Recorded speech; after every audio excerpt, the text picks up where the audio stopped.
Good morning, Daylighters. It's good to see you guys today. I really appreciate all of you. And the fact that you were handed an income and expense report walking in probably signified to you that this is going to be a different kind of service, and you're right. I want to start off by apologizing to anybody that might be new watching us online for the first time or newish around here. This is going to be kind of weird. It's going to be almost a business type meeting as we look at the books and talk about the future of Daylight. And it's challenging for me because we want to be sort of a refuge for those that are church hurt or sick of church or not so connected with Jesus or haven't ever much wanted to be connected with church. And talking about money and talking about church finances feels scary when that's the goal, because I don't want to make anybody think that when they come in here they have to give, like that money is part of the equation. But then it's also important that we talk about money, and I know the handling of money is a huge issue where being a refuge is concerned, and just want to acknowledge that. But from our inception, we've tried to be pretty careful where money is concerned. I'm having to examine myself as a leader when it comes to the finances of the church and sort of the business aspects of the church, because I've taught on money precisely one time since our inception over 10 years ago. I did a series called What I Teach My Kids About Cash. And money is a really important issue in the lives of people. It's important issues in ministry. It's important issues as far as your own personal, mental, and emotional health, and your family's finances and health are important. And so it's an important topic to talk about. And today we're going to talk about three things. We're going to talk about some of the guiding principles that we've established as a church when it comes to money. We're going to open up the books and take a look, and then we're going to talk about traditionally what other churches have done in this area, and then kind of sum it up with what our goals are. But from the beginning, this isn't written down anywhere. This has just been kind of an internal thing that we dialogue about, and we try to push from the pulpit. We try to maintain consistency about is that we want to practice generosity, transparency, and thriftiness. And I feel like we've done a really good job of that so far. I think we've created a culture of generosity and transparency and thriftiness, and I think that's going to continue well into the future. But then there's also two subcategories that are kind of important that are even less written down and less talked about. One is no compulsion, and then sitting across the table. And this no compulsion part, we tend to just say, here's how you can give if you want to give. And we've left it at that. You haven't heard 20-minute sermons prior to the offering every week. We've taken exactly one special offering in our history, and that was for the remodeling of this building. We raised about $60,000 from you guys, which was phenomenal. But we don't make it a point to ask for money every week. We don't drive it home, so to speak. And we don't want it to be compulsive in any way, shape, or form. And then sitting across the table, I only said that because we want to invest in meals. So when you look at the line items in the financial reports that you should have been handed, if you didn't get one, Quan has them in the back, but make sure and grab one on the way out. But when you look at the line items, there's several $1,000s every year that go to meals, and those are staff meals, volunteer meals, me meeting with ministers and missionaries. It sums up our Christmas banquet. It also includes our post-service meals that we do once a month. And so we're committed to spending X amount of money every year on food because we believe food is communal, and communal is where it's at as a church. And so those are the subcategories that aren't listed. But let's talk about generosity first. We've from the beginning, we said we're going to give at least 10% of everything that comes in, a tithe of every penny that comes into the church outside church walls. We're going to give it to humanitarian efforts. We're going to give it to missionaries, humanitarian organizations, and we've done a pretty good job of that. Last year, we gave 12.3% total. This year so far, we've given 14.5%. We try to keep that number between 10 and 15%. And so we do 10% that is designated giving, which is missionaries and ministries and humanitarian service organizations that the board and the elders and the deacons have voted on and we believe in, and that money goes out the door. As soon as it comes in, it goes out the door. The other 2 to 5% is special individual needs. For example, this month we're giving $300 to Hope Rescued, an organization here in town that works with trafficked women and fights sexual exploitation and gets people off the streets and helps people in abusive situations and people who are abusers themselves. And so, as far as substance abuse. So they work the inner city, and so that would be where the other 2 to 5% goes is things like that. Benevolence is one of the line items that you'll notice on there. Benevolence is when people call and say, hey, I can't pay my bills. Or for example, a few years ago, we were feeding downtown, and we met a guy named Michael, and Michael was always there for us. Michael was an absolute rock star. Ryan, you remember Michael? You still communicate with Michael, don't you? So Michael was the guy that we could trust when we went down there. So I remember specifically one time we went down there with my truck was filled with tents and sleeping bags and hand warmers and coveralls that you guys had donated and other people around the county had donated. And so we set up a tent and we put all that inside and we left it in Michael's hands because I can't remember why we couldn't stick around, but we had to dump and go. And so we left it with Michael, this guy who was living on the streets, because we had come to trust him so much. And so he distributed it to the homeless population. And we found out his story. His story was hard. And he was on the streets partially for decisions he had made, but partially because of other people's decisions. And all he needed was a vehicle. And so the church bought him a van. We paid like $800 for a working van. He instantly got a job, instantly got full-time lodging, instantly got off the streets because the church provided him a van. And we still communicate with him to this day. And that's the kind of stuff that we want to do with that extra 2 to 5% of regular giving. Sorry, my slides messed up.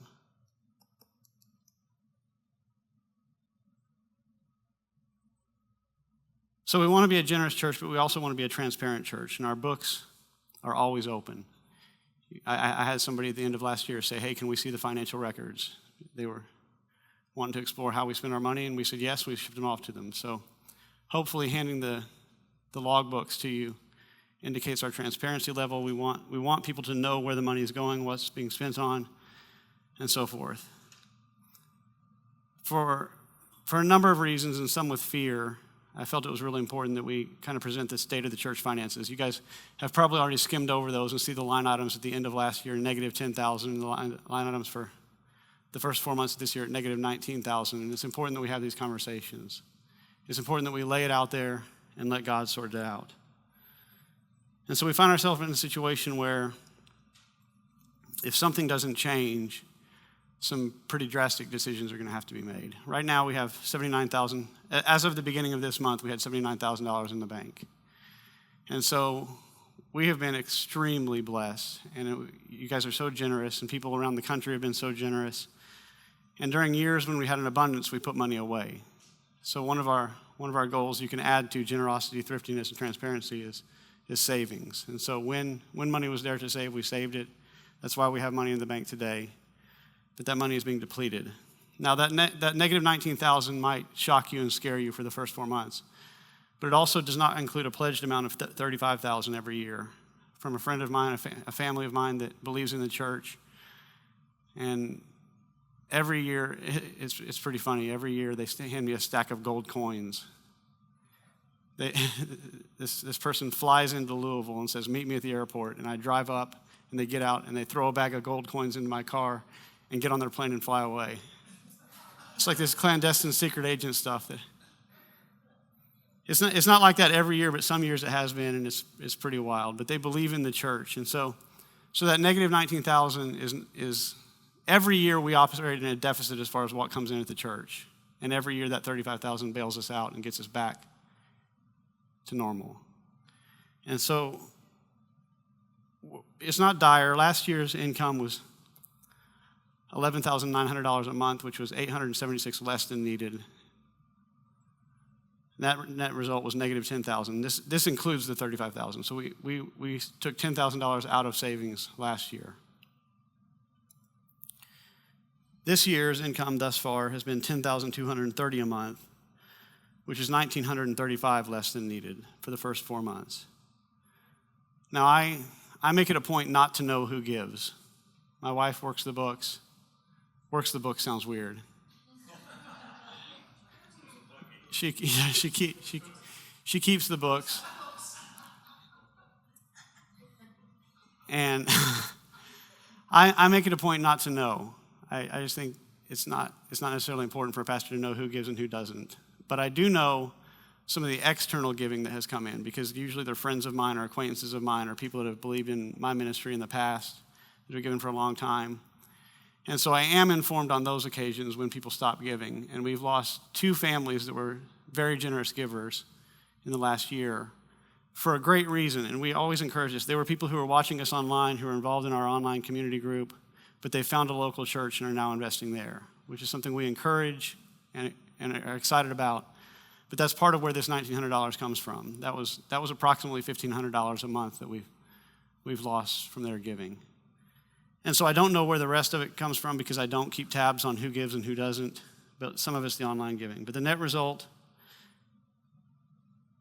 is negative $23,220.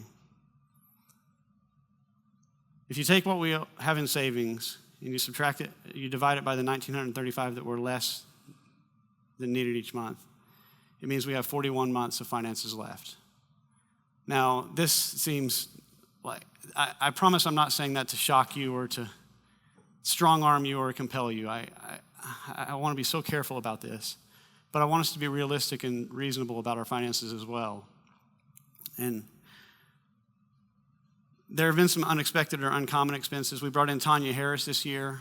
That was $2,500 to bring her in from Australia to pay her honorarium, food. We lodged her at my home, so that was free. But we planned that long before the finances started trickling out. Otherwise, I would have made different decisions. But so the speaker honorarium is not going to be in the near future. We also had a gas leak. You guys will be excited to know that the gas was leaking directly above your heads the whole time for January. It was a minor gas leak that wasn't found for 2 months, because traditionally January utilities are very high anyway. But they were $400 more, and in February they were $400 more again, and Kara caught it, and we turned it into the gas company and had it repaired. But it was $800 in utilities plus an $800 repair fee, so that's $1,600 right there. So there's always going to be one-time fees too. So some of this is stuff that's not going to be repeated, but some of it is stuff that you have to be prepared for and expect in the future. I do have really good news. I'm very excited about this. I don't know how much of the story to tell, but the short of it is we found a company, and we're working with our insurance company, and it looks like we're going to get a complete roof replacement, including the decking for the HVAC unit. So all these buckets that you see collecting leaks is going to be repaired for free.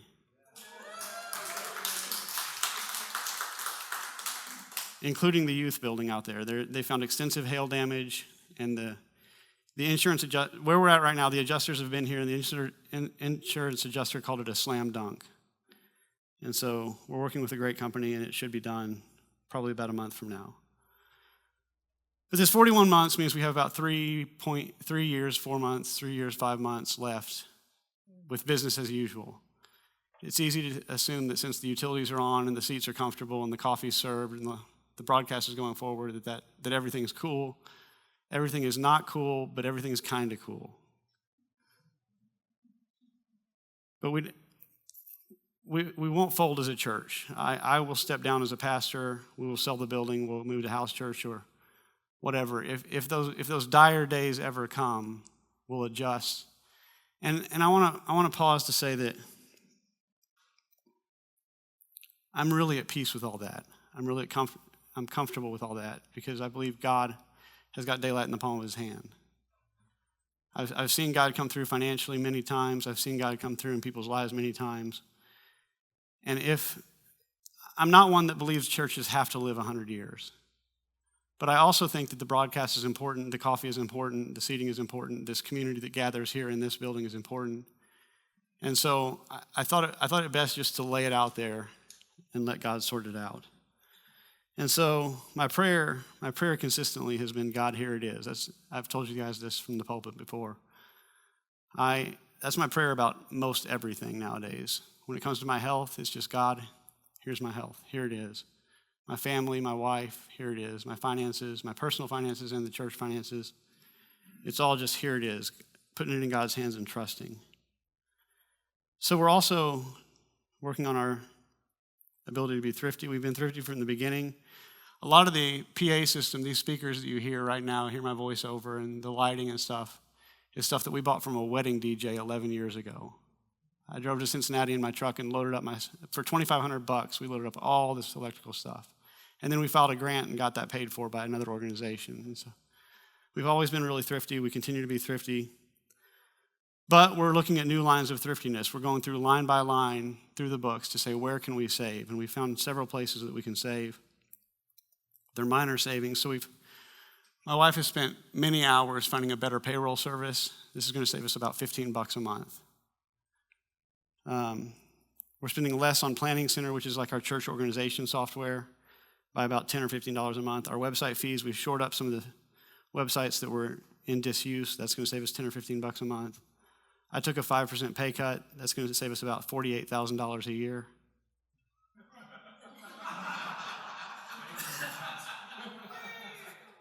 I took a 5% pay cut. This year, typically for staff other than the pastor, we've tried to give 3% raises across the board to combat inflation. And then we give Christmas bonuses to everyone except the pastor every year, which is one week's extra pay, plus usually a $50 gift card per person. And we nixed that this year. We had that conversation at staff meetings. Staff was very gracious about it, but we cut that out this year. And some of this just feels silly, but I just want you guys to see that we're trying to be as absolutely thrifty as possible. There's no night deposits now. The night deposits at our bank. So what allowed my wife or Ernie or whoever was dropping off the deposits to just drop it in a box and drive away cost us like $2 to $4 per transaction. And so we're ditching that. So now my wife stands in line for 20 minutes every week to save that $2 to $4. We're finding that penny pinching is also expensive. We're doing less staff dinners. Our staff dinners run us between $50 and $80 a week. And we're trying to cut out 1 or 2 of those a week. We're still meeting around the table, but just less often. We're doing less giving naturally. Our giving is percentage-based, so as the income lowers, the giving lowers to match it. And and this is hard for me, I'm also saying no more often than I used to on one-time gifts. I'm trying to be, I don't want to say stingy or less generous. I'm trying to be more discerning and careful about what we give. And that's part of what I hate about this conversation. We all want to say yes to every good organization that's out there. I've asked some of our staff that are on hourly pay to take care on their hours, and they're kind of refusing. This is how our staff is. I'm gonna brag on Vicki for a second. Is Vicki in here? Good, she's not in here, so I can talk about her. So the goal is for her to spend about 10 hours a month cleaning this place. And she probably spends 20 hours cleaning it and has never charged us for that. She's always, in my knowledge, charged us less hours than she actually worked. And I told her, well, can you skimp on the cleaning a little bit? I said, can you clean kind of good? Spot check. Instead of vacuuming the whole building and scrubbing every toilet, can you spot check and get them done? She wrote me back, she said, I will never skimp on cleaning the church. She said, I will just give money back to the church. But our staff is already underpaid, and they're just very generous and gracious. Chris Booker alone deserves $80,000 a year for what he does at church. And he probably makes 1% of that, if that. We've lowered the trash pickup, so now instead of picking up trash once a month, we're picking it up bi-monthly, which saves us like $8 or $10 a month. We're doing less marketing, which, again, penny pinching is expensive because marketing is how you get more people in the church, and more people in the church is how you get more giving. And I'm saying all this from a business perspective, not as a ministry perspective. There's a business side of the church and a ministry side, and marketing is important for both. But we're spending less on marketing. We're being careful about that. And then we're being careful about our software. We use the Adobe Photoshop suite that was $50 a month, and I recently filed a grant that's going to lower that to about $12 a month, so it's like $38 a month. But you see, we're saving $15 here, $38 there, $20 here, $15 there, $100 here. And I just wanted to make it known that we're doing everything we can to make this thing as absolutely lean as possible, but penny pinching is expensive. The better payrolls, my wife spent hours researching to save us $15 a month going forward. The no night deposits is time. Less staff dinners takes away from culture. Less giving takes away from kind of the entire reason we do church. Less marketing, I've talked about the difficulties of that. And the software, the presentation software that you see costs us like $180 a year. And Booker has probably put in 20 or 30 hours trying to find us an alternative that so far we're not implementing. But to save $180 a year, he's spent that kind of time. Penny pinching is expensive. So where do we go from here? Thriftiness gets us so far, and we have to talk about something that makes me squirm a little for a number of reasons. And part of it, I have to examine my own leadership on. But we have to talk about increased giving. We have to ask people to step up a little bit. We're not asking anybody to cover the loan themselves. We're not asking anybody to cover it all themselves or give exorbitant amounts of money, and we sure don't want to abuse anybody or take advantage of anybody, but we do need to point out that there is a need, and increased giving will help with that need. And there's healthy reasons why that should make a pastor squirm, and there's unhealthy reasons why it makes a pastor squirm. Some of the healthy reasons are that they have a vested interest. I recognize that my salary depends on the giving, and so it feels weird to stand up in front of you guys and say, hey, please give more. Because I know that my salary is part of the package. And I feel like that has to be acknowledged. I think it's important that a pastor remembers that. There's always the potential for abuse. We've heard the countless stories of churches saying, send $1,000 and I'll bless you with this handkerchief that's been blessed by the prophet. Finances have the potential for abuse. And I think it's healthy for a pastor and a ministry to consider that and think about it. There's the potential for a caste system. There's a potential that it can be subtly or not so subtly communicated that those who give are better Christians or better disciples of Jesus or better followers of Jesus, the ones who give generously. And that's just not true and not the way we want to operate around here, but I think it's something we need to be careful about. There's the anti-refuge concern is that people have been burned by churches, burned in church giving, and so we kind of want to be careful about that. There's also the recognition that it doesn't come easy. I recognize that the economy currently is hurting a lot of people. And so to stand up here and say, hey, would you guys consider being a little more generous? Kind of twists a knife in some sense, and I get that too, so I wanted to say that out loud. And there's lots of needs out there. I may shoot, daylight may fold in a month the way I'm going to preach for just the next moment. St. Jude's literally saves children from brain tumors every day, all day. This ministry, Hope Rescued, gets people off the streets, out of prostitution, out of sexual exploitation, out of sex trafficking. And here I stand up here and say, hey, could you help us keep the lights on, serve coffee in a comfortable environment so that we can come together as a church? And I'm so acutely aware that the church building isn't always the best investment. And I think it's healthy that we say that. I think it's healthy that we think about those things. Like I said, it may just absolutely crush us and kill us, but at least we've been honest. Then there's some unhealthy reasons why a pastor might not want to get up and ask for more money or ask for better generosity. And one is fear of perceptions. I think that one speaks for itself. There's falling off the horse. There's this idea that I've seen money be abused. I've seen ministries sort of take advantage of people or colonize their city through money in some sense. And the opposite reaction to that is to say, well, we're not going to ask at all.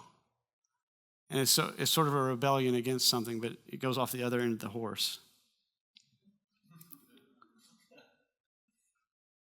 There's an arrogance that can be attached to it. There can be like this hipster snobbery I've mentioned many times in here that says, we don't have to ask for an offering.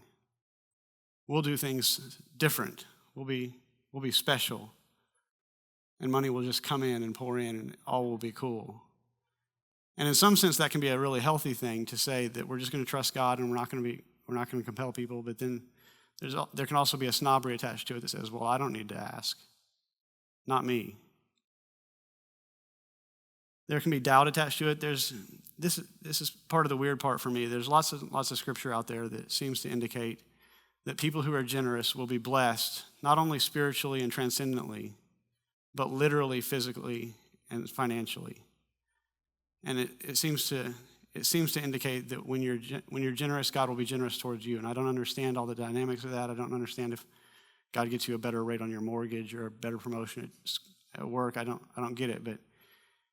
But if we trust the scriptures and trust the message that God has communicated to us, then it would be doubt on my part to question that in some sense. And it can be unhealthy levels of doubt that says, I don't buy it. There's coddling. The fear of abuse or caste can be overinflated to the point where a pastor never challenges anybody. And that's not a good place to be either. And then there's imposter syndrome. Maya Angelou, the award-winning author, after writing her 11th book, was asked about what her fears are based on writing. She said, my fear is that, and I'm paraphrasing, she said, my fear is that this is the book where they find out I'm an imposter. This is the book where they find out I'm a fraud, that I've been playing a game with everybody, and I'll be exposed. So imposter syndrome is a real thing. So even in pointing out St. Jude's or pointing out Hope Rescued as alternatives to give, in some sense could be, I'm not saying it is necessarily, but it could be the pastor saying they are more worthy.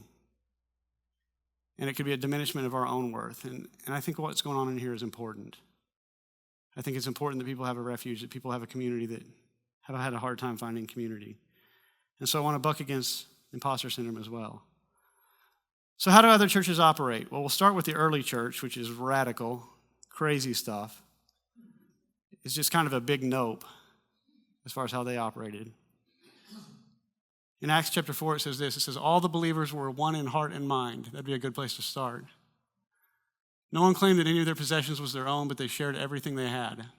With great power, the apostles continued to testify to the resurrection of the Lord Jesus. And God's grace was so powerfully at work in them all that there was no needy persons among them. For from time to time, those who owned land or houses sold them, brought the money from the sales and put it at the apostles' feet, and it was distributed to anyone who had need. This feels nuts. I feel a little bailed out in that this isn't how the church operated even a couple decades after this. There was some shifts and transitions that occurred. But these were the original apostles with the original church of people who had met Jesus, spent time with Jesus, seen the miracles of Jesus. They didn't live in a post-industrial, banking-based, globalized economy like we do. It was a totally different world. And then, of course, if this is imposter syndrome, I'm good with it. I am not an apostle. I don't feel like this should be the standard for our church at all. So there's a lot that could be said about that as a standard. We're just going to nix it and say, nope, not how we're going to do things. It's not to say that radical generosity isn't important or a part of being a follower of Jesus. It's just to say that this idea of selling stuff and laying it at the pastor's feet ain't how we're going to swing things. So how do modern day churches handle finances? This is the church I grew up in Paducah, Kentucky. St. Paul Lutheran Church. I remember when that gym on the left was built and the fundraising drive that they did for that. But they had a fundraising drive every year of pledges. I remember mom and dad having to sit down and look at the books and predetermine how much they were going to give to the church that year and fill out a form. I found this form online for another church. It says, more or less, my commitment. That word commitment is a little scary to me for reasons that I'll talk about in a second. But it says amount, weekly, monthly, or annually, the 1% building fund, weekly, monthly, or annually, name and signature. And there's a lot of churches that get by like this. And I'm not against somebody predetermining what they're going to give. For example, that $35,000 every year, they've said you can count on this, you can bank on it. And we operate in some sense because of it. So I'm not against somebody who's committing to a church. But the idea of asking daylighters to sign a document saying this is what I'll give this year just feels a little icky to me. It feels like an instigation of a debt. And it also doesn't account for a change in circumstances. So if you pledge, I'm going to give $10,000 this year, and your job falls out from under you, then what does the church do? because the church sets their budget based on what is supposed to come in. And then how do you enforce that? I don't want to be the financial enforcement pastor at all. I don't want to hire that person. So this is a big note for me. Again, we're not opposed to people saying this is what I intend to give, but having people sign off on a document that says my commitment just doesn't feel good or healthy or right for us. Then there's churches that have a lot of bake sales. Bake sales ain't going to get it. There's churches that sell plaques in memory of. This plaque in the memory of George Stopford, Ram M.A. priest, the vicar of St. Peter's. That doesn't feel right to us. We're not going to put plaques on any of these seats. It doesn't feel like our vibe at all. Although Chris Booker had a great idea. He said, for $10,000, we'll put anything you want over on the youth building as a sign. Just, you tell us. 10 grand buys you a year. Not everyone all at once. No, everyone all at once. Then there's churches that really, really emphasize the tithe. And we talk about tithing in here, and we've made it a point to tithe our finances as a church to get it out the door. And the tithe literally means 10%. In the church I grew up in college, the pastor would often say, the first thin dime of every dollar. And then he would reiterate in other sermons, the first pre-tax thin dime of every dollar. This comes from an Old Testament teaching about the Levitical tithe, the festival tithe, and the poor tithe that has kind of been, I don't want to say corrupted, but I just have so much to say about the tithe, I want to be careful what I say. But if you read in Leviticus, it says a tithe, which is a tenth. It's a literal 10%. Of everything from the land, whether grain from the soil or fruit from the trees, belongs to the Lord. It is holy to the Lord. Whoever would redeem any of their tithe must add a fifth of the value to it. So this was the Levitical tithe. The Levites were of the tribe of Levi, so there were 12 tribes, and the Levites were the only ones that didn't get their share of the promised land. So there's a lot to it, but they instead were the temple keepers. And the tithe of the land, the tithe of all the crops and livestock and fruit and so forth, was given to the Levites to support them. So instead of getting land, they got the tithe of the Israelites. It says, every tithe of the herd and flock, every 10th animal that passes under the shepherd's rod will be holy to the Lord. And so this has, in modern days, become 10% of your income goes to the church. And I feel like it's a stretch to get there. I'm not, again, I practice the tithe. I believe in the tithe as a principle, but to say it's like some sacred law that determines whether you're an adequate follower of Jesus or not, I think I want to be really careful. It says, I give to the Levites all the tithes in Israel as an inheritance in return for the work they do while serving in the tent of meeting. So it gets really complicated because there's the Levitical tithe, which was given to the Levites who didn't get the land that the others got out of the promised land, but they kept the temple. They were the priests and the clergy. And the tithe, it begs the question, what about a soldier or a carpenter who got money instead of, because it mentions wheat and fields and livestock. What about just money? And that's kind of absent from the equation. And so the idea that it's stretched to every penny that comes in, 1/10 must go to the church is a bit of a stretch in my opinion. There's also the festival tithe. This passage in Deuteronomy 14 is a little bit too much to fit on the screen. But it's basically every year there was these religious festivals, these holy parties. And it said you're expected to take 1/10 of your flocks and produce to celebrate with cattle, sheep, wine, and oil in a big holy party. And they said if you can't transport your flocks, so if you're going to Jerusalem to party and you can't bring your sheep with you, sell the sheep, go to Jerusalem, buy the party materials, and then party. So then the question becomes, is this an additional tithe on top of the normal Levitical tithe, or is it absorbed with the Levitical tithe? And that's a little bit unclear. But it's kind of a Sabbath tithe. It's money spent on yourself in some sense.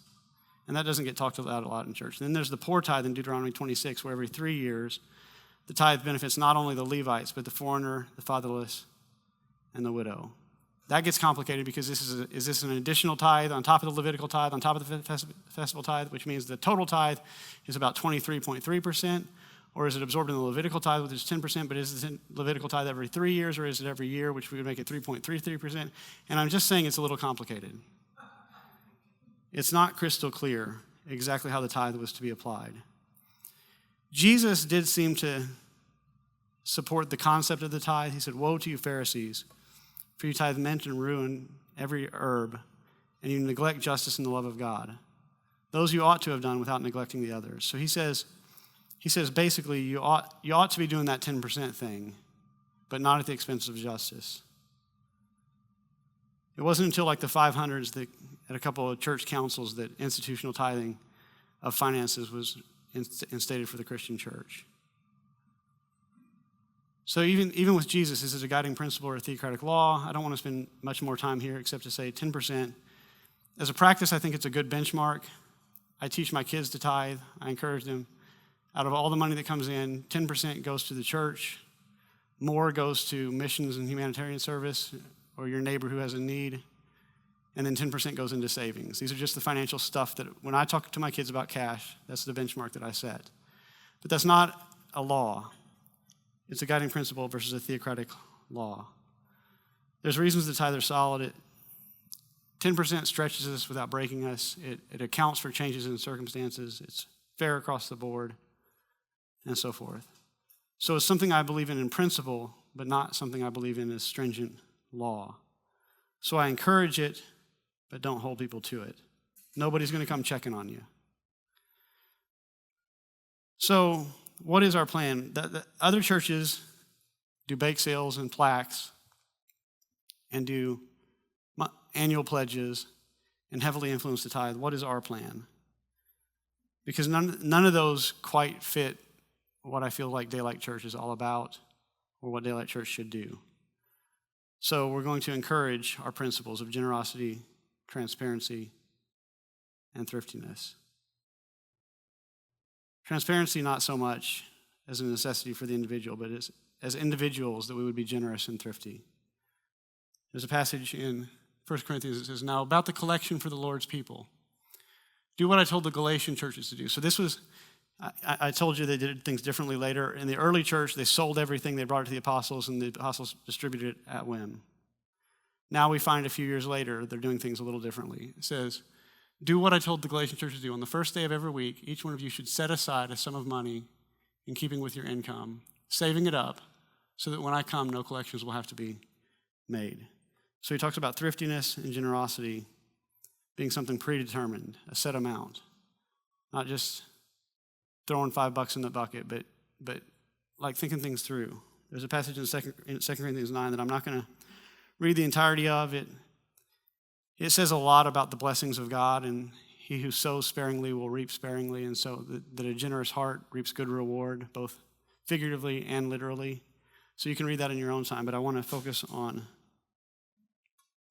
one part of it. It says, "Each of you should give what you have decided in your heart to give, not reluctantly or under compulsion, for God loves a cheerful giver." The early church fathers, the Didache, Justin Martyr, Irenaeus, Tertullian, Cyprian, and more, seem to say that something set aside is important. But as to what exactly is set aside, that's up to each individual and their relationship with God and their relationship with their checkbook.